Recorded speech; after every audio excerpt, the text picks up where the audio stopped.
Well, Star Wars fans, we've got some absolutely incredible updates about the 2025 Charmin Obed Chinoy Star Wars movie starring Rey. The biggest bit here is about John Boyega's Finn being in that movie, and we're going to break that all down, but there's other bits about the fallout after losing Damon Lindelof that I think a lot of you are going to be interested in. Lucasfilm's going full steam ahead with this film, and they're trying to present it to us as though nothing is going wrong behind the scenes, and this is going to be incredible. But the actual process that is happening is pretty crazy, so I want to bring to your attention what's going on so that you understand what to expect with this next Star Wars film. So smash a freaking like on this video and let's begin. Now, this is all coming from Jeff Snyder on the Above the Line podcast with John Roca, and again, Snyder has been spot on about all the different leaks and rumors and reports coming out for this next Star Wars movie. Now, in this latest podcast, Jeff talks about how the actor who was attached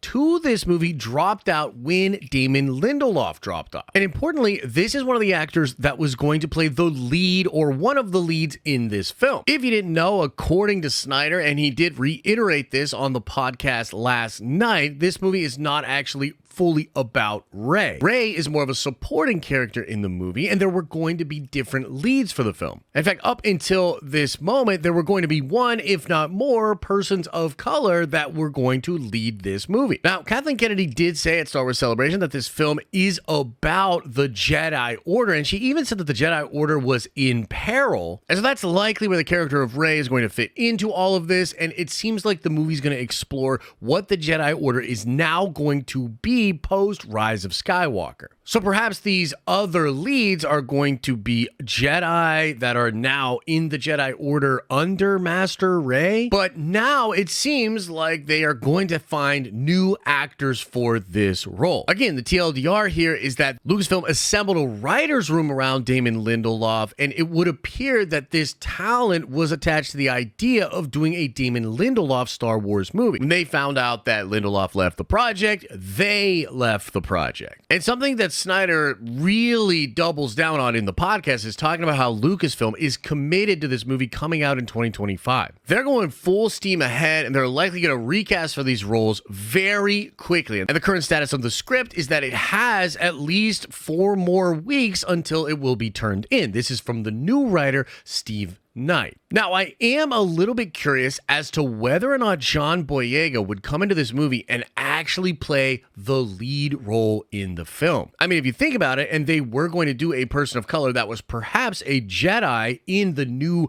Rey Jedi Academy, it could be a perfect fit to just do that with John Boyega's Finn instead. Now, I want to be clear, this is not something that they even tease in the podcast, but it's something that popped into my mind. I actually think it's more likely that they'll just find a new lead for the film, and they will have Finn and Rey be Jedi Masters in this new Jedi Order. I also technically think it's possible that this new version of the movie that Steve Knight is writing could put more of a focus on Rey and John Boyega's Finn. I mean, maybe now that they know they're going to be able to get both of them back, they're going to actually make the movie more about those characters. But it almost seems like they're trying to set up the sequel trilogy characters in this movie to pass the baton, to be a generational thing for new characters that will just be existing in this new galaxy as Jedi under Rey. But now let's talk about John Boyega himself, because both of these people on the podcast, both John Roca and Jeff Snyder, have said that they heard from very reliable sources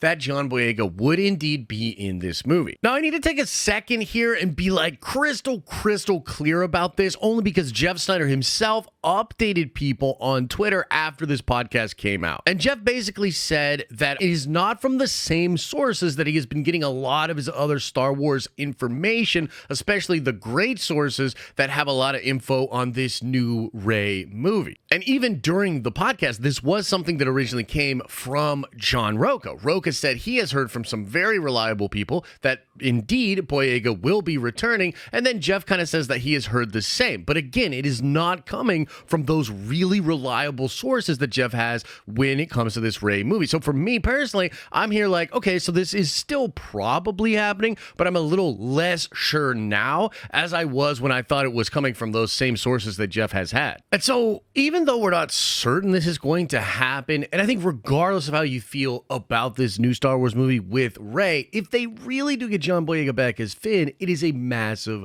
W. I think Finn was done a disservice in the sequel trilogy, and I'm excited to see him hopefully get some serious shine in this film. We kind of get Finn with Force sensitivity in The Rise of Skywalker, but I just hope they give him full-on Jedi, give him a lightsaber, have him be using the Force, and have him actually be a really badass character. I also think that this is very good for Disney from an optics perspective. Of course, John Boyega has been very vocal about his experiences on the set doing the Disney sequel trilogy, and he's been pretty vocal about his experiences just as a black man dealing with Disney. But all of that appears to be smoothed over, and I think it's a super good look for Disney that he's willing to come back. So they have an opportunity to do justice for the character of Finn, but they also have an opportunity to do justice for John Boyega. No more shrinking him on the poster in China, no more setting him up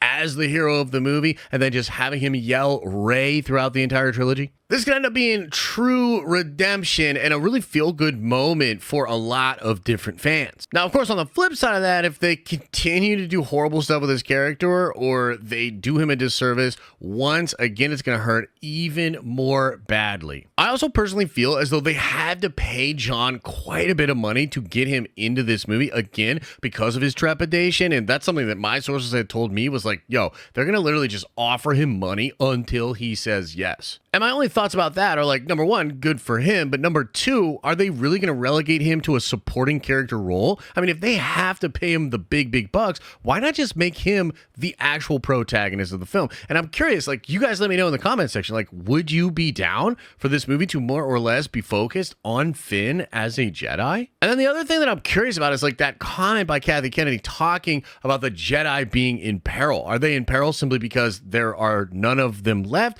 Or is there something else happening? Or is there something else happening? Like, what exactly is going on with the Jedi in this era? What do they have planned as the compelling conflict for this movie? And I'm even more confused about all of that because this is not a trilogy. Like, Kathy was very clear about this, not only at Celebration, but in interviews after Celebration. She's talking about how it's sort of a standalone thing. Like, it's definitely not episode 10, and they're not setting up a crazy 3-arc story that's going to take place over like 5-6 years. They're just more or less doing a smaller movie in this time period with sequel trilogy characters. Now, there's only one more thing here that's kind of interesting that could impact this film, and that's this looming writers' strike. We're not even sure if this is actually going to happen, but it is possible that all the writers in Hollywood and that entire guild are going to go on strike. This has happened before twice in my lifetime,